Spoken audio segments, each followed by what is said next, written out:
everyone, coming at you today with a new video of my series where I try to collect every Lego Star Wars minifigure ever made. As you can see, I have my wall before me and a lot of spots are getting filled. Still got a lot of progress to do, especially down in the newer waves.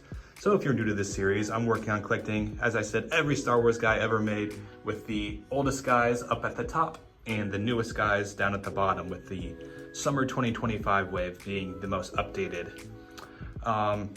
There are a few caveats. I'm not trying to collect the rare earth mineral minifigures, as well as any minifigure that was a production change. So like the black-haired Kanan or the Finch Dallo minifigure. They're just too expensive and something I'm not specifically interested. But anyone that was directly released to consumers, I do have on the wall. So someone like the Cloud City Boba Fett or the Chrome Stormtrooper, some very expensive minifigures there are spots for. And I will try to get eventually, maybe, we'll see. But without further ado, we got a bunch of guys to add to the wall today, so let's get right into it. All right, here we go with the first three minifigures. So on the left here, we have Oplek. He's one of the Knights of Ren. He came out in 2019 and the Kylo Ren's shuttle set for the year, and he goes for about $18 right now. A lot of the Knights of Ren look really, really cool, and Oplek is no exception. I think he's maybe one of the weaker ones of the, the 6 Knights of Ren, because he doesn't get like a unique helmet mold or anything, or pop off this hood to see his faceplate, but he still looks really cool, very menacing, even if they kind of wasted the Knights of Ren in the show. But you can see that pretty sweet faceplate right there, and his robe prints continue all the way down from his torso down to his legs, and he does have this updated hood piece here. We flip him around, he does have this starched cape piece. When I got this, it was a little wrinkled, a little bit frayed, so it's a little unfortunate, but you can always iron that out to straighten it up again. If I remove this here, we can see his back printing, which just continues his robes down all the way. In the middle here, we have a Stormtrooper. This specific Stormtrooper came out between 2023 and 24 in the Stormtrooper mech set and the Rebel Speeder versus Imperial Shuttle battle pack. And what makes this Stormtrooper exclusive is the addition of the nougat female face underneath. Otherwise, it is just the standard Stormtrooper that they've been doing for a couple years now. I've definitely come around to the new Stormtrooper helmet mold. It does stink that, like, if you turn around, you can see the lip underneath. You can't turn the helmet without popping it off a little bit here. So that's the only unfortunate part, but I think I've come around on the looks of it. It looks good. And then I also really like the waist piece here is now in white instead of black, and the prints are just really, really good. Probably the best that we've ever gotten on a Stormtrooper. On the right here is a buildable Gonk droid. He came out in 2023 in a magazine pack, and he on Bricklink goes for about $250 right now, which is a little absurd for a brick built minifigure, but at the time that I looked, there were only 3 US sellers for it, so that's probably just why. You can definitely get all the pieces for this guy for $1. None of these pieces are particularly rare or expensive. We see this printed tile piece all the time in sets, so it's pretty easy. I definitely did not buy the magazine, I just built him from my spare parts collection. But I think it looks pretty decent for a brick built Gonk droid. I really wish they'd just give us a dedicated Gonk droid mold. They put out so many Gonk droids at this point, like, you can do it and recoup your money, like, it'd be cool. But it's not the best Gonk droid, but it's definitely not the worst, so I'm happy with it.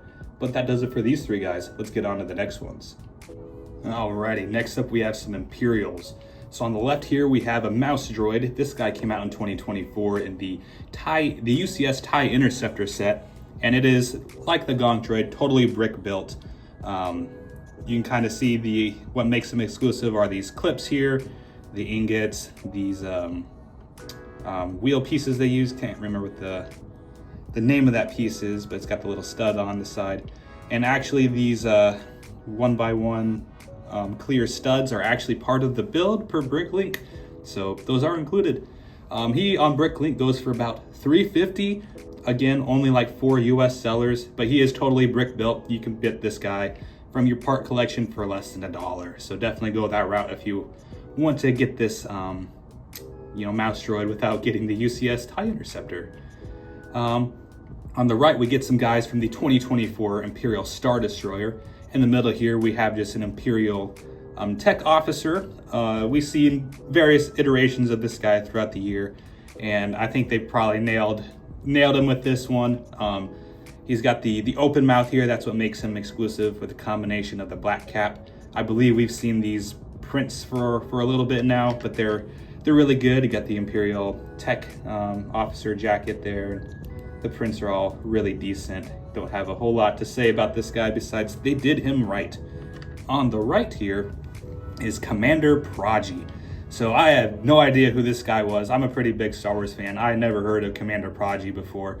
So did a quick little look up, and he is the guy that Darth Vader talks to at the beginning of the New Hope. And they made some action figures of him too. And what makes him exclusive in action figures is he's got like an orange holster. So just a little, tidbit of Star Wars lore there. What makes this guy exclusive is not the face, not the hat there, but actually this torso piece here, because he's got the Commander rank plaque there. So that piece is exclusive to this set and only on Commander Prodigy at the moment. So if you want to make an Imperial Navy officer with the Commander rank, you need Prodigy. On the back here, he's just got the pretty basic back printing there. This head is not exclusive. We've seen that head, hundreds of times throughout the Star Wars line. He goes for about $18 right now because of that, exclusive torso print. And I think I can't remember if I said it, the officer goes for about $7. I doubt that the officer will jump up in price very much, but Commander Prodigy, I can definitely foresee going up in price. As the set is retired, unless they reuse this print somewhere, which I definitely think is likely. It's a very basic print that can be reused in different characters. But that's about it for these 3 guys. Let's get on to the next ones. Next up, we have the other exclusive minifigures from the 2024 Imperial Star Destroyer. On the left, we have an Imperial Navy Trooper, and this guy is kind of cool because it's kind of difficult to tell, but he has a light nougat head. You can kind of see the difference between Cal Kestis over here. So that is exclusive to this guy, and it's cool to get a little bit of diversity in the Imperial ranks. Other than that, he's got this nice little Imperial Trooper print there. He's got his belt and whatnot. This is the same helmet mold that they've been using since the beginning of the Imperial Trooper. And he does actually have an alternate face there. He's looking, about ready to fight or maybe poop his pants, I don't know. On the back here, you can kind of see the helmet and the print all goes pretty well together. On the middle, we have an Imperial Gunner, and this is a very simple and similar Imperial Gunner that we've seen a lot of times before, except what makes this one exclusive is, of course, the head print. I'm using that nougat skin tone and the female head. Otherwise, it's just the same. And turn that around. No alternate head print on that one. This is the same kind of gunner we've been seeing for a little bit now. I really like the helmet mold here. When they first did this way back in 2014, this was a really great molded helmet, and they stuck with it because it is, probably pretty perfect. Pretty standard prints there on the front, but very detailed. On the back, you can kind of see the prints as well. Nothing super exciting, but it's, like I said in several other videos, it's pretty hard to find a bad Lego print nowadays, besides maybe some color variations with light on dark. On the right, we have the standout minifigure from the set. This is, of course, the 20th anniversary Cal Kestis minifigure. And this guy is pretty cool, and his price reflects that. He is right now going for about $48, which is kind of insane for a minifigure that is currently out on shelves. His price will almost certainly shoot up in price, especially as the 3rd game is released. I think we've already seen the BD1 little minifigure statue go up in price with his release as well. So anything Fallen Order is going to be going up there.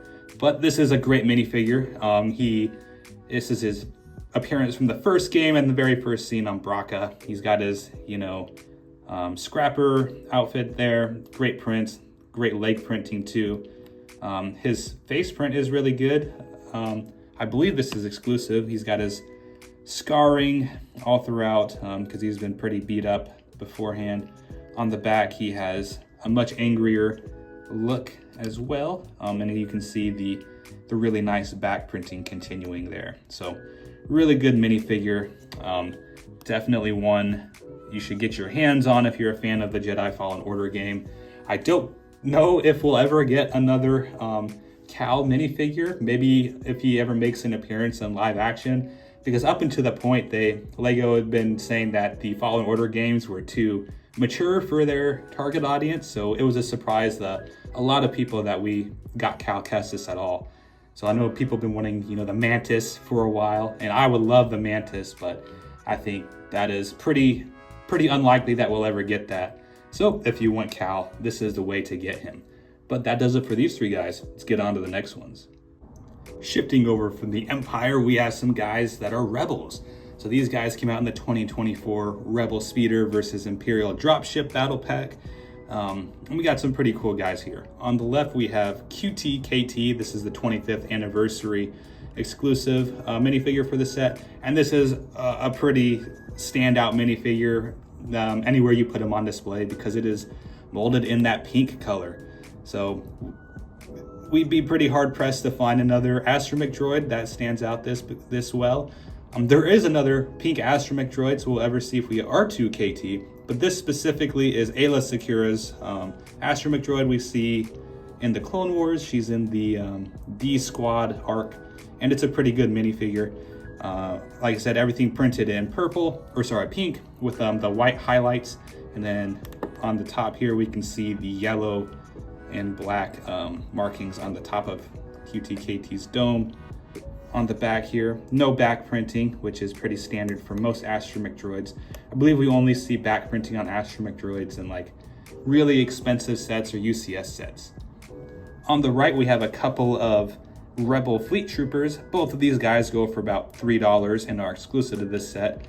And what makes them exclusive are their head prints there. So they got the standard Fleet Trooper helmet that we've been seeing since way back in like 2007.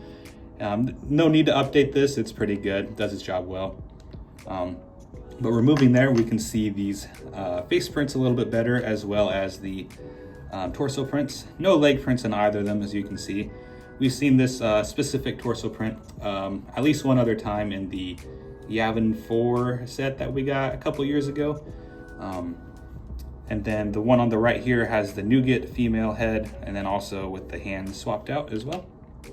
On the back, they both have alternate head prints there, which is really nice to see. So it gives them some more variety. You can see the helmets.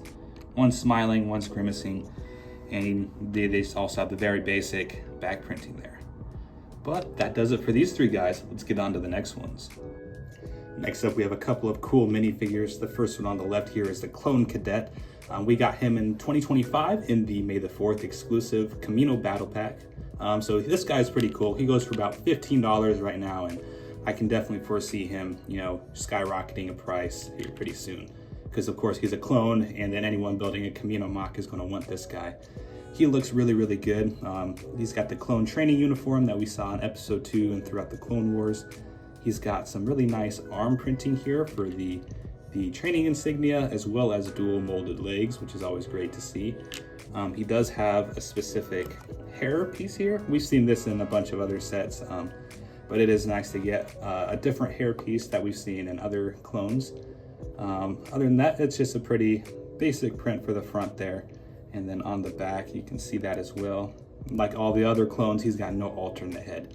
But this is a really cool minifigure to get, and a pretty, I want to say, obscure, character. So I'm excited that Lego made him, and I've got him in my collection now. On the right here, we have another 2025 minifigure. This is an ISB tactical agent.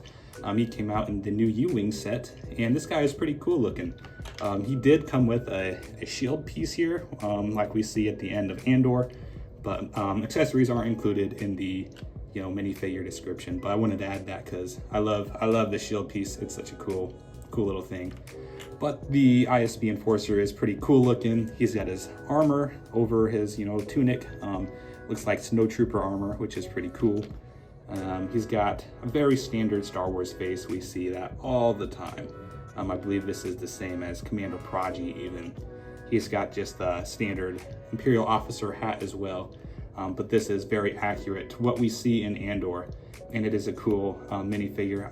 He goes for also about $15 at the moment, and I can see him going up in price a little bit as people want to recreate some scenes from Andor.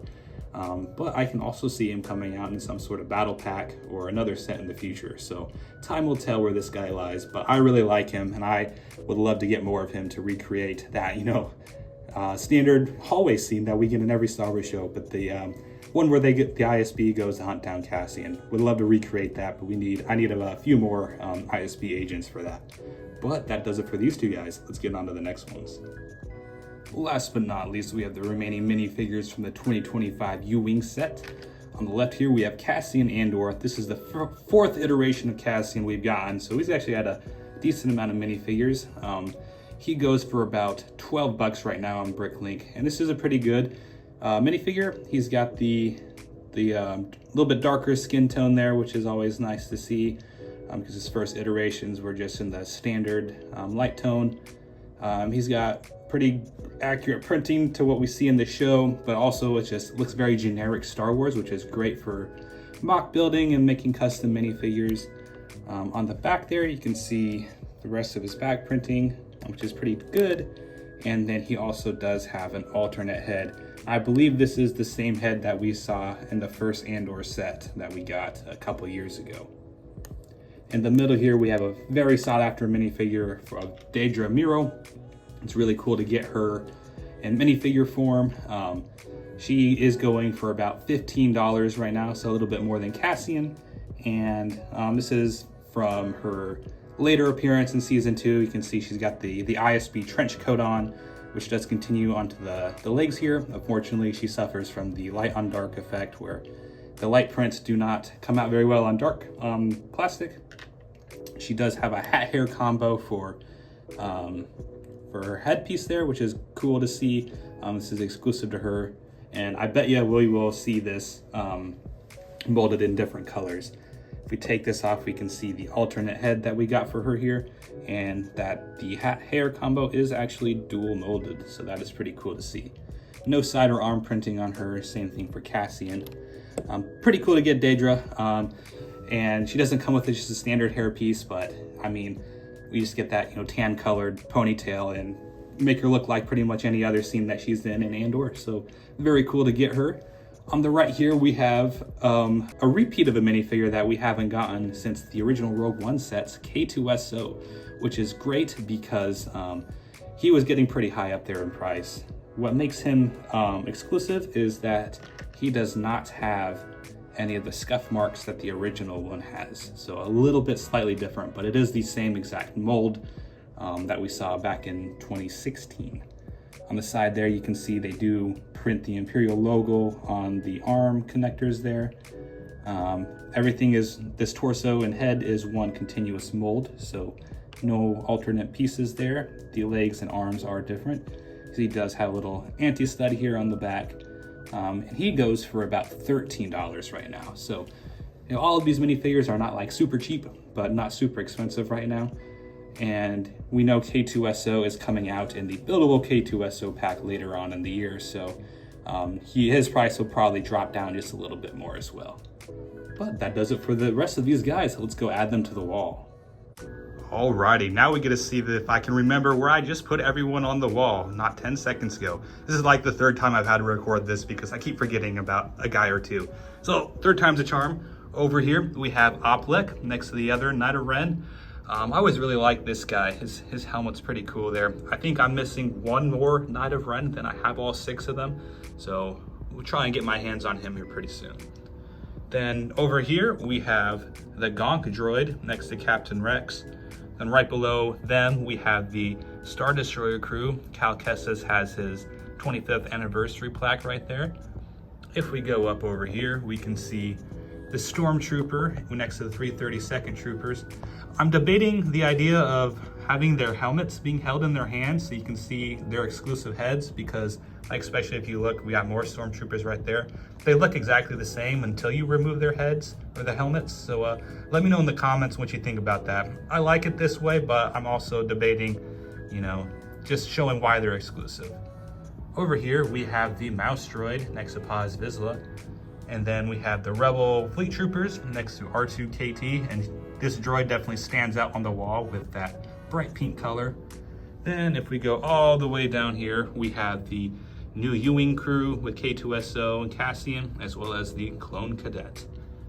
But that about wraps it up for this video. I hope you all enjoyed, and I will see you all next time.